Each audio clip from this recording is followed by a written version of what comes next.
Hello everyone, Assalamualaikum. Thanks for watching my channel. Aira art and drawing চ্যানেলে সব ধরনের art and drawing টিউটোরিয়ালগুলো আমি চেষ্টা করি সহজভাবে দেখানোর জন্য। তো এই সুন্দর সিনারিটি ড্রয়িং শেখার জন্য অবশ্যই ভিডিও জুড়ে সাথেই থাকবেন।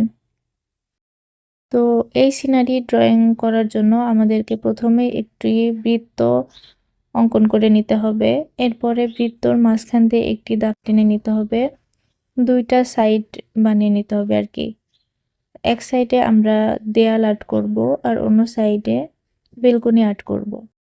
তো এখানে ইটের দেয়াল বোঝানোর জন্য আমি এভাবে আর্ট করেছি, আপনারা একটু ভালো করে খেয়াল করলে বুঝতে পারবেন। অনেক ইজি, কঠিন কিছু নয়, একটু খেয়াল করলে বুঝতে পারবেন। তো এবার আমি এখানে একটু পেন্সিলের শ্যাডো দেওয়ার জন্য পেন্সিলটাকে এভাবে ধরে একটু ম্যাশ করে নিচ্ছি। এখানে কালারটা একটু হালকা হবে, জাস্ট একটু ইটের মতো ভাইব দেওয়ার জন্য।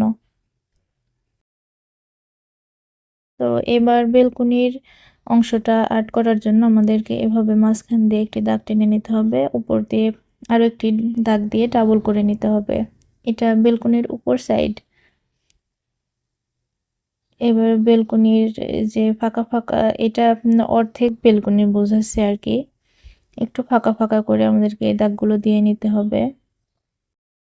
বড় বড় বিল্ডিং এ যে হাফ বেলকনিতে যে হাফ রেলিং দেওয়া থাকে এবং উপরের হাফ একদম ফাঁকা থাকে, ওই ধরনের বেলকনি এটা। তো এগুলোকে একটু ভরাট করে দিতে হবে, একটু গাঢ় কালার করতে হবে।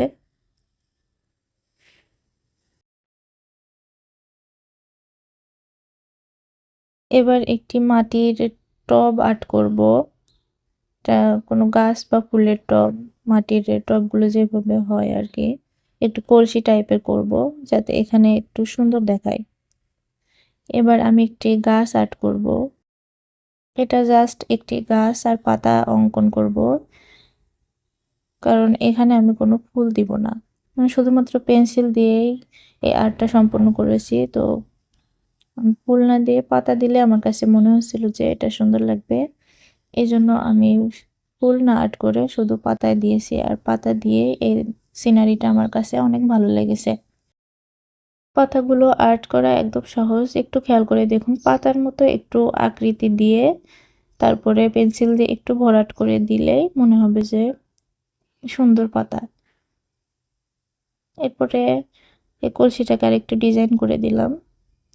এখানে আর একটু ফাঁকা লাগছিল আমার কাছে, এই জন্য আমি আরও একটি ডাল এঁকে নিয়ে আরও কয়েকটা পাতা আর্ট করে দিলাম।